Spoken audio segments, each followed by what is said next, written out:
Brandon Smith, and of course Sam Walker, who's gone for 12 months. I think they're going to wait on surgery with Brandon Smith and see how he comes through. And Victor Radley has broken a bone in his shoulder. And again, they're going to consult a surgeon on that. Under normal circumstances, he'd be straight in for surgery. But the fact it's this time of the year, the physios are going to look at a sort of pain management plan. But personally, the way he plays the game, it's not like Cooper Cronk who can hide. Victor's in the guts. Victor hits very hard. And look, I would suggest he won't play again this year. I think they think he will, Buzz, talking to people there today. I think they think there's a chance, where he's got the fractures, the ideal, if you're going to get a fracture, it's where you want to get it. So I think they think maybe there's a chance of playing again, depending on how deep they go in the finals. Unbelievable, really. The Roosters sitting in a strong position, close to favourites, really. I think Melbourne may have been ahead of them before the weekend. Going into this game, had a feeling that they were going to take care of Canberra quite easily. All of a sudden, Walker goes down, Brendan goes down, Victor goes down. Are they gone? I think they are, Buzz. I don't know how you... Buzz, sorry. I don't know how you... Sorry, that's an insult. Twins. I mean, I don't know how you overcome that. I mean, Sam Walker's been so important for them this year. I think he's had 21 try assists in 21 games. Brandon's been a much better in the latter stages this year, and we all know how important Victor Radley is to them. So even if Victor gets back, he's not going to be 100%. I think it's too much for them. The other thing is, Braith, they've got a really bad record against Penrith and Melbourne. And without those three guys, it makes it even more difficult for them. Let's go, Buzz. I just think you're a little premature. I rate Sandon Smith. He's in sensational form. They've won 5 straight New South Wales Cup, man of the match on the weekend. And they've also got Connor Watson to play hooker. And, mate... Right, we'll get to this a little later on. Let's get to the blow-up. Let's be honest, that's what we want to talk about. The injuries obviously were the big talking point coming out of the game, but the press conference and what happened after the game between Coach Trent Robinson and Whitehead from the Canberra Raiders was quite interesting.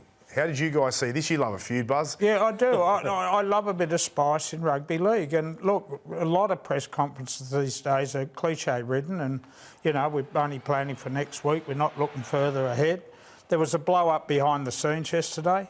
We would not have known about it unless Elliot Whitehead told us about it and then Robbo responded.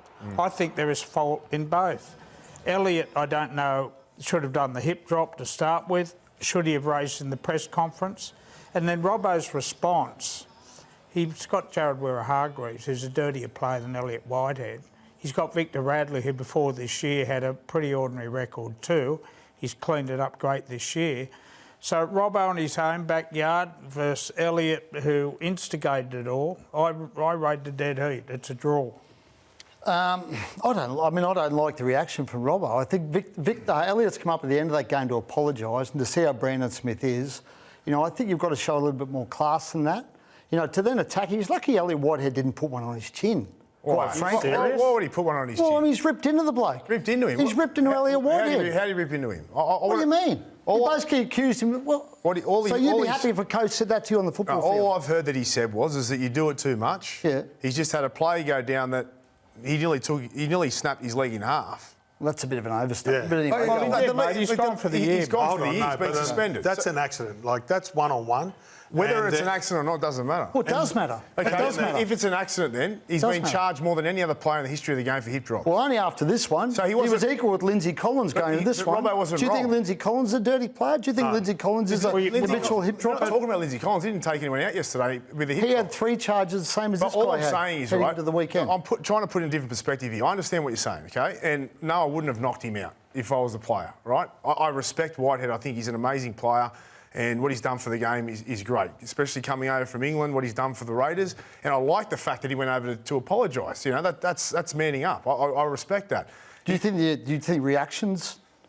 What I'm trying to say to you is if I'm the coach of a team who he's just walked off the field, 3 of his players are gone for the year, one of them's been taken out by Elliot Whitehead, and he comes up to me, he's emotional at the time. He didn't abuse him. He just said, mate, you're coming to apologise to me, but you've done this before.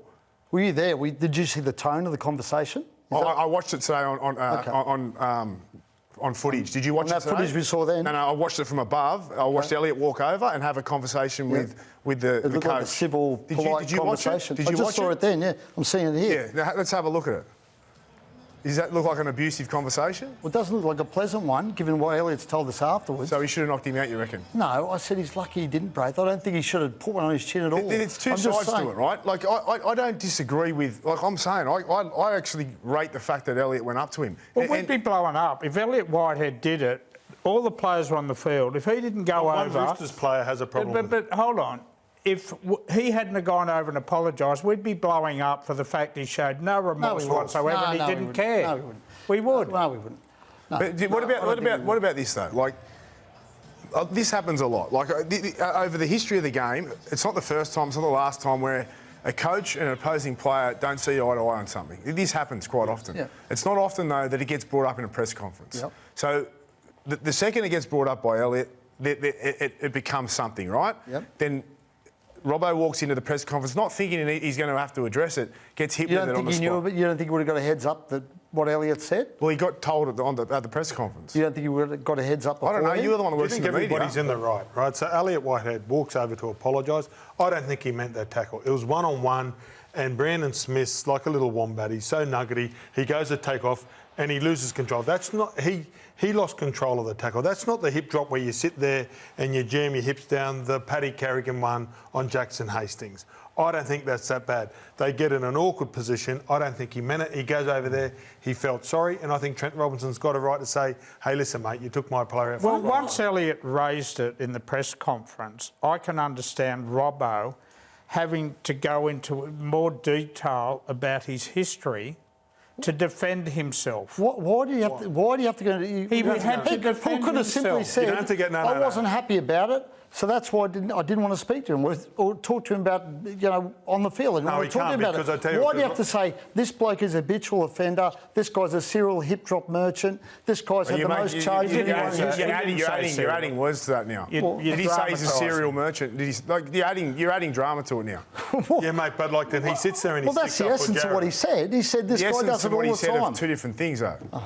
You can't sit there and throw stones at a player when you've got Jared and Victor in your team.